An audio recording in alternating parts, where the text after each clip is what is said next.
Apa kata beliau? Kalau orang ngaku-ngaku keturunan Nabi tapi ngajak kita sholat, ngajak kita memakmurkan masjid, ngajak kita taat kepada Allah, bagus, ada manfaatnya.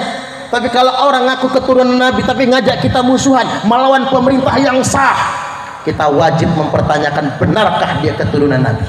Ya harus dong Pak, tidak boleh orang cuma ngaku-ngaku, dia harus buktikan itu semua. Ini pencerahan buat kita Bapak Ibu, kedepannya jangan lagi adalah Pak adu domba, dia sendiri yang berbuat kriminal masuk penjara, lantas kemudian ngaku menzolimi ahlul bait dan lain sebagainya. Baik, karena begini kata Nabi, akmalul mu'minina imanan ahsanuhum khuluqa. Orang mukmin yang paling sempurna imannya adalah yang paling baik akhlaknya. Saya ingin sampaikan Bapak Ibu, kemuliaan itu bukan karena pangkat dan jabatan, kemuliaan itu bukan karena nasab kehormatan. Orang zaman sekarang banyak jualan nasab Pak, membangga-banggakan nasab, itu bertentangan dengan ajaran Islam. Kebiasaan membangga-banggakan nasab itu kebiasaan bangsa jahiliyah, menyombongkan nasab, menyombongkan keturunan, itu kebudayaan jahiliyah. Kemuliaan bukan karena nasab, kemuliaan karena akhlak yang mulia. Akmalul mu'minina imanan ahsanuhum khuluqa. Orang mukmin yang paling sempurna imannya, orang mukmin yang paling baik ketakwaannya, orang mukmin yang paling baik keislamannya adalah yang paling baik akhlaknya, bukan pada nasabnya. Oke, sebelum saya bahas ke istri, memuliakan istri nih, saya mau cuplik dulu perkara ini. Kita ini beberapa tahun belakangan Bapak Ibu banyak sekali dihadapkan dengan dilema. Sekelompok orang mengaku ahlul bait, ngaku ahlul bait, ngaku ahlul bait tapi memecah belah umat, ngaku ahlul bait tapi merendahkan ulama-ulama pribumi. Padahal annal ulama'a warathatul anbiya, ulama itu pewaris para nabi. Kira begitu, nggak boleh kita merendahkan ulama walaupun hidungnya pesek kayak saya. Nggak burung ya Pak, walaupun orang Indonesia ini jenengan ini porokia Indonesia asli ini pribumi, bahasanya hidungnya proporsional, badannya segini-gini aja, tapi orang dimuliakan karena ilmunya loh. Al-Quran dan hadis yang memuliakannya, Allah dan Rasulnya yang memuliakannya. Lantas kemudian ada orang yang atas nama nasab, lantas kemudian merendahkan orang-orang yang berilmu, bahkan atas nama nasab melawan pemerintah yang sah, mencaci maki pemerintah. Bapak Ibu bayangkan, Bapak Ibu, saya nggak habis pikir, ada yang ngomongin Presiden Jokowi Jokodo. Saya aja diomongin begitu ngamuk loh Pak, saking sabarnya Pak Presiden Jokowi. Ada yang ngomongnya apa, pelongok-pelongok. Ada juga yang ngomongnya apa, banci, teriak-teriak ceramah nang Bandar Lampung, kemudian ngomongin Presiden Jokowi banci, buka celananya, jangan-jangan dia head datang bulan. Serem banget ngedengarnya.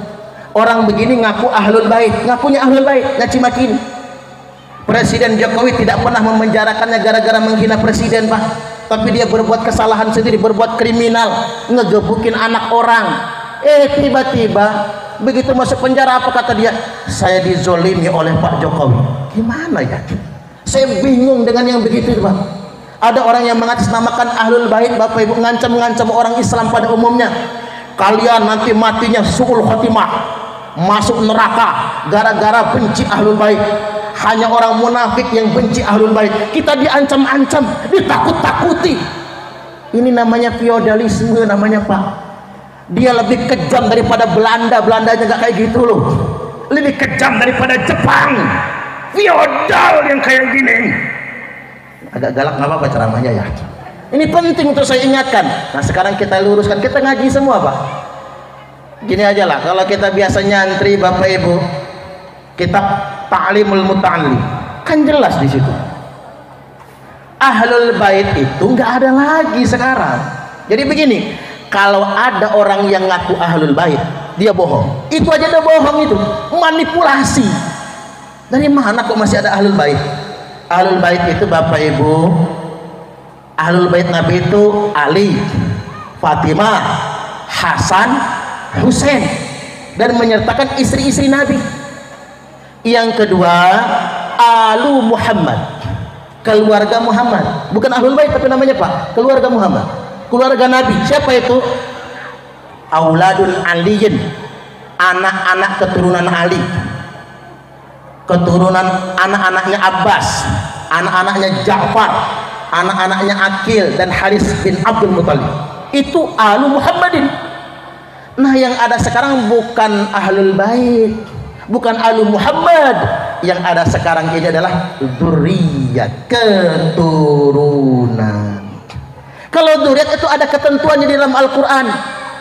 Walladzina amanu wattaba'athum dzurriyyatuhum biimanin alhaqna bihim dzurriyyatahum. Yang namanya dzurriyyah baru ngikut kemuliaan leluhurnya, syaratnya mutabah. Apa itu mutabah? Manut, ngikut, nyontoh akhlak leluhurnya. Dia ngaku dzurriyyah Nabi, tapi akhlaknya nggak nyontoh Nabi, dia tidak dapat kemuliaan. Ngaku dzurriyyah Nabi, tapi kelakuannya nggak nyontoh akhlak Nabi, dia tidak akan mendapatkan kemuliaan sebagaimana kemuliaan Nabi Allah Muhammad sallallahu alaihi wasallam. Jadi saya perlu ingatkan dua hal. Satu, ngaku-ngaku Ahlul bait saja sudah sebuah kebohongan. Dua, ngancam umat Islam, diancam mati suul khotimah, diancam masuk neraka gara-gara membenci Ahlul bait. Kata mereka itu juga sebuah manipulasi. Enggak ada yang benci Ahlul bait, betul nggak kira-kira Pak? Enggak ada. Ahlul bait itu Ali, Fatimah, Hasan, Husain. Hadis-hadis tentang laknat orang yang membenci Ahlul bait ini terkait dengan Yazid. Mengapa? Karena Yazid itu membunuh Imam Husain melalui komandan tempurnya Ibnu Ziyad, dan kemudian meracun Imam Hasan. Jadi mereka membunuh dua cucu Nabi, Ahlul bait, maka matinya suul khotimah dan tidak akan pernah dimasukkan ke dalam surga. Ini pelajaran penting bagi kita semua. Jadi hati-hati, jangan menggunakan doktrin agama untuk memanipulasi orang awam. Nggak apa-apa, yang ini agak serius dikit ya. Selanjutnya Bapak Ibu, saya ingin ingatkan juga sedikit hasil penelitian Kiai Haji Imad bin Uthman Al-Bantani. Kiai Imad, ternyata para habaib di Indonesia belum terbukti keturunan Nabi. Ini jawaban buat kita. Oh, pantasan mereka tuh kerang-kerang bener ya bayar. Ini penting Bapak Ibu. Ini bukan karena kebencian, ini ilmiah loh.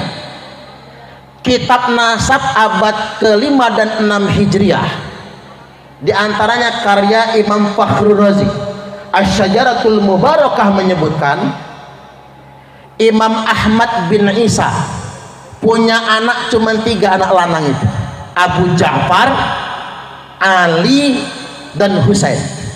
Tidak ada yang namanya Imam Ubaidillah. Tiba-tiba abad ke-10, 5 abad loh Pak kelongnya itu, bukan 5 tahun, 500 tahun kemudian ada orang yang mengklaim dia punya anak Imam Ubaidillah, yang punya anak Alawi, yang menjadi nasab kaum Ba'alawi di Indonesia ini. Artinya ini ilmiah. Nggak boleh kita nyaci maki Kiai Imad.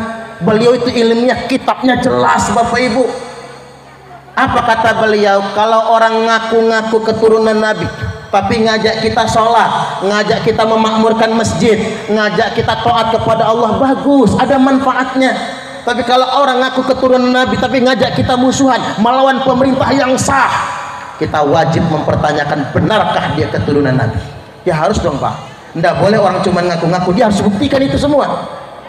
Ini pencerahan buat kita Bapak Ibu. Kedepannya jangan lagi adalah Pak adu domba, dia sendiri yang berbuat kriminal masuk penjara, lantas kemudian ngaku menzolimi Ahlul bait dan lain sebagainya. Baik, kita kembali ke halal bihalal lagi.